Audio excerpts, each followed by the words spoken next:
एक चीज और भी है गौतम भाई, आप भी इस पर ध्यान दीजिएगा, विजय भाई आप भी और अंकिता भी। ओबीसी में मुस्लिमों की करीब 70-75 जातियां सर्टिफिकेट बनवा ली, ठीक, वो भी सब यूनिवर्सिटी में आएंगी, ठीक। वो दूसरे कारणों से, धार्मिक कारणों से, अपने पूर्वाग्रहों के चलते अंकिता के खिलाफ मुकदमा लिखा देंगी, क्या इसी एक्ट के तहत ओबीसी के अंदर 21वीं व्यवस्था हो जाएगी। हमको मालूम है जन्नत की हकीकत क्या है महाराज, हम दिल को बहलाने के लिए कैसे मान लें इसको। ओबीसी की जातियों में इस्लाम मानने वाले लोग आते हैं ना बहुतायत में। मसला विजय कुमार यादव का नहीं है ना केवल, सुलेमान, रफीक और अरशद भी तो आएंगे उसमें ओबीसी के सर्टिफिकेट के साथ, तो वो इस कानून के तहत आच्छादित होंगे, कवर्ड होंगे, चाहे जिस पर मुकदमा कर दे। एक और दूसरी चीज विजय ने पूछी थी, वो बता दें। उन्होंने कहा 2012 से कानून चल रहा है, अभी हाय हाय क्यों हुई। ये हाय हाय भाई इसलिए हुई, आपका प्रश्न ठीक था, ये प्रश्न पूछा जाना चाहिए, लेकिन इसका उत्तर ये है, हाय हाय इसलिए हुई 2012 के कानून सलाह देने वाले थे, ठीक। ये जो नोटिफिकेशन आया ये कंपलसरी है, सलाह देने वाली भूमिका अलग होती है, ठीक। जैसे बाबा ने कह दिया कि भैया रात में ना घूमा करो, ये सलाह है, फिर पिताजी ने कहा रात में 9 बजे के बाद आओगे घर से बाहर रहोगे, ये आदेश है। दोनों में अंतर है ना, बाबा की इधर सुनी उधर से निकाल दी, ठीक है, लेकिन जब ये कह दिया कि घर से बाहर कर देंगे तब तो मानना पड़ेगा ना बाबू, इसलिए इस पर लफड़ा हुआ।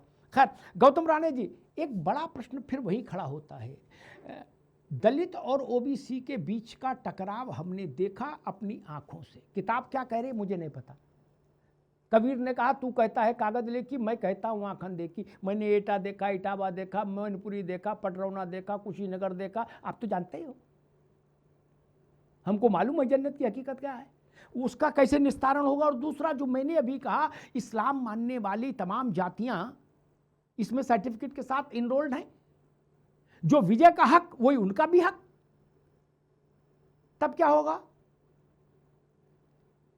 गौतम जी?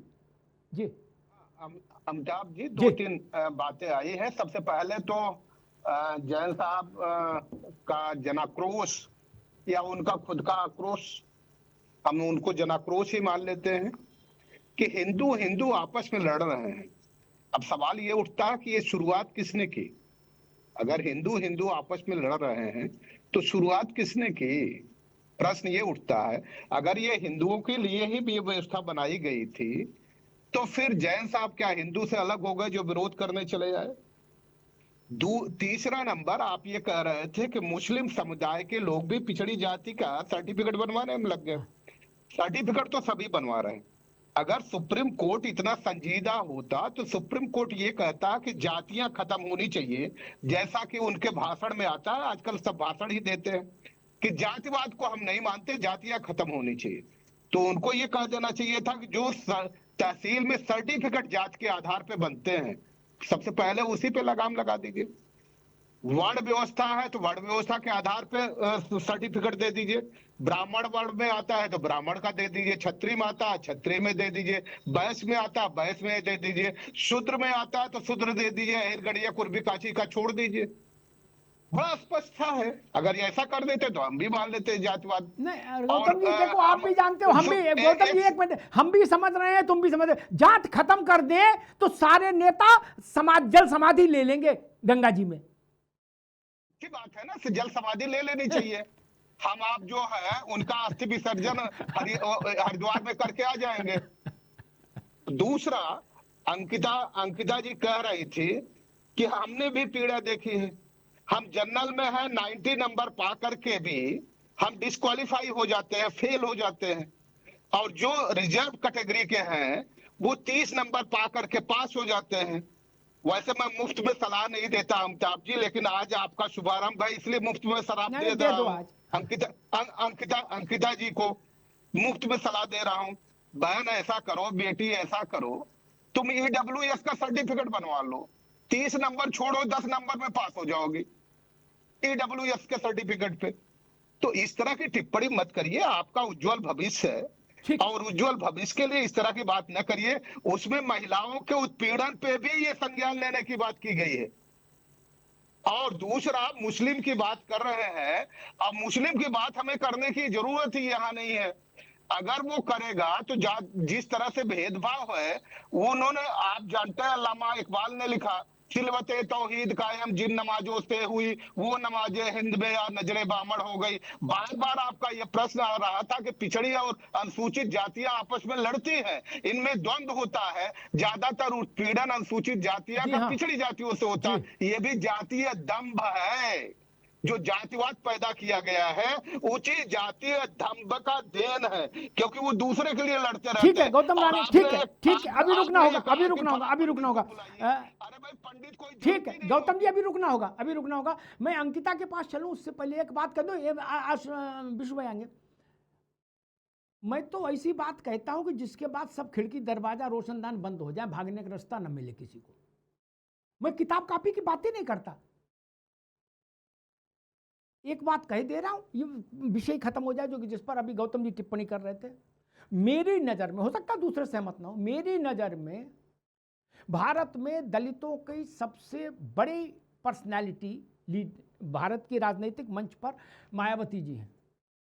ठीक, उनसे बड़ा दलितों की पर्सनैलिटी वाला नेता कोई नहीं, कोई नहीं। किसी को अच्छा लगे तो भी, खराब लगे तो भी। उनको जिंदा जला देने की, उनके साथ दुष्कर्म करने की, उनके प्राण लेने की कोशिश इसी लखनऊ में हुई। और कौन लोग थे उसके पीछे, एंड बेनिफिशियरी कौन लोग थे? उनके नाम तो मुकदमे हुए ना, मैं बोलूं नाम। इसीलिए अब गौतम जी आपने आगे बात, इसीलिए मैंने कहा था हम भी समझ रहे हैं, तुम भी समझ रहे हो। जो लोग मायावती जी के प्राण लेने की कोशिश कर सकते हैं, आप सोचते हो वो किसी सामान्य के लिए आगे झुक जाएंगे? मायावती छोटी महिला थी क्या? गौतम राणे तो उनके साथ रहे हैं। इस वक्त उनका उनसे ना इत्तेफाकी है, लेकिन कभी उनके साथ रहे हैं। मैंने वो दृश्य देखा भाई। कोर्ट में क्या बहस हो रही, किताबों में क्या लिखा जा रहा है, मैं उस चक्कर में नहीं पड़ता। मैं तो कबीर हूं, आखिर देखी कहूंगा। मायावती जी ने बाद में मुझसे कहा था कि उस दिन मेरे प्राण बचना मुश्किल था। और किसको लाभ हो रहा था, किसने करवाया?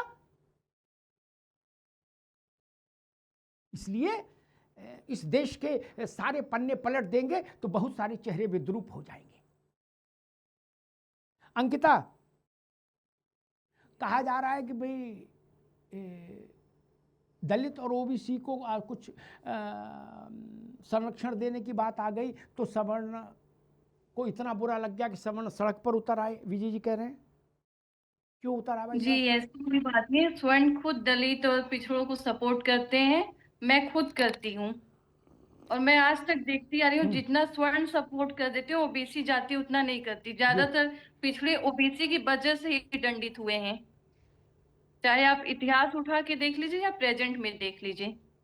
जी ठीक है। विजय जी, एक लाइन मेरे जैसे सामान्य व्यक्ति के लिए की समझ ये कहती, एक लाइन में लिख दो, किसी भी किस्म का भेदभाव कानूनन अस्वीकार्य होगा, ना मंजूर होगा, बात खत्म। कोर्ट को भी राहत, सबको राहत, सब जय जय, कोई धरना नहीं, कोई प्रदर्शन नहीं, कोई जिंदाबाद नहीं, कोई हाय हाय नहीं। नहीं, उसमें अगड़े भी आ जाएंगे, पिछड़े भी आ जाएंगे, दलित भी आ जाएंगे, महादलित भी आ जाएंगे, अति दलित भी आ जाएंगे, मुसलमान भी आ जाएंगे, बौद्ध भी आ जाएंगे, नव बौद्ध भी आ जाएंगे, सब आ जाएंगे। नहीं, 5682 जातियां और उपजातियां जो भारत में, वो सब आ जाएंगी उसमें। सिर्फ एक लाइन लिख दो, जो भारत का नागरिक है उसके विरुद्ध भेदभाव स्वीकार्य नहीं। नहीं, झंझट कटे मिटे सब पीरा, हनुमान चालीसा में संशोधन कर दिया मैंने, वहां संकट कटे, मैं कह रहा हूं झंझट कटे मिटे सब पीरा। बताओ भैया। आप जी, विष्णु शंकर जी ने बहुत ही एग्रेसिव मोड में बहुत सारी बातें कही।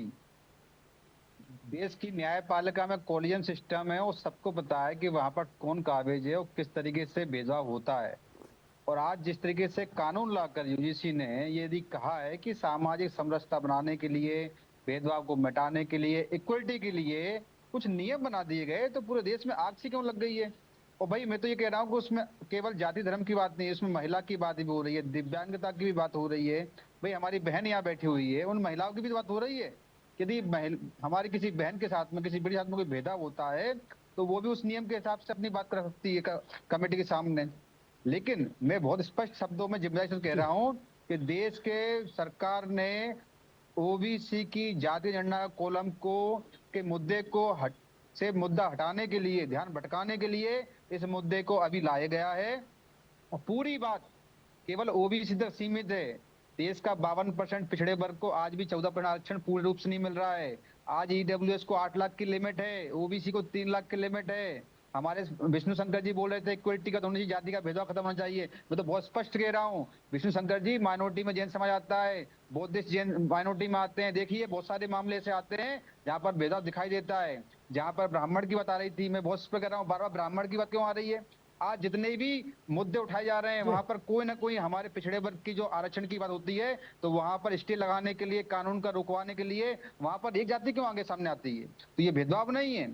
हम तो इक्वलिटी की बात कर रहे हैं। हम तो बार बार स्ट्रेस कर रहे हैं कि जाति का भेद ही नहीं होना चाहिए, जातिवाद का कॉलम ही नहीं होना चाहिए। ओबीसी का कॉलम को जोड़ने के मुद्दे को हटकाने के लिए ये यूजीसी का मुद्दा इस समय पर लाया गया है और ये ठीक है विजय जी, अभी रुकना होगा। मैं ओबीसी महासभा के अध्यक्ष हैं विजय बाबू, और वो कह रहे हैं कि जात का कॉलम क्यों हो, मतलब जातवाद खत्म कर दो, जात की बात ही खत्म कर दो। और वो खुद हैं ओबीसी महासभा के अध्यक्ष। भारत के संकट यही है, गुड़ खाने वाला कहता गुड़ खाना ठीक नहीं, गुड़ मत खाओ। ठीक है बच्चे, ठीक है भाई, ठीक है बाबू, रुक जाओ। विष्णु जी कुछ कहना चाह रहे थे, लास्ट कमेंट। जी सर, मैं इतना कहना चाहता हूं कि जैसे कि यहाँ पे हमारे जो सीनियर है गौतम राणे सर, उन्होंने बात कही कि जाति खत्म कर दो। विजय भाई ने भी यही बात कही कि जाति खत्म कर दो। तो मैं तो इनसे ये आवेदन करूंगा कि जो बात मुझसे कह रहे हैं ये बात सुप्रीम कोर्ट में कहें, सुप्रीम कोर्ट में हलफनामा दाखिल करें और यही कहें कि इसको खत्म कर दो। मैं तो देखना चाहूंगा संविधान संरक्षण मंच को सुप्रीम कोर्ट में एक इंटरवेंशन एप्लीकेशन डाल के देखते हुए कि भाई जो बात आपके चैनल पे कही है वही बात सुप्रीम कोर्ट के पटल पे भी कह दें। विजय जी से भी यही निवेदन करना चाहूंगा कि यही बात कहें और हम सारे लोग हामी भरेंगे। अच्छी बात। और विजय ने कहा हम सहमत हैं, मैं इसके लिए विजय की तारीफ करूंगा।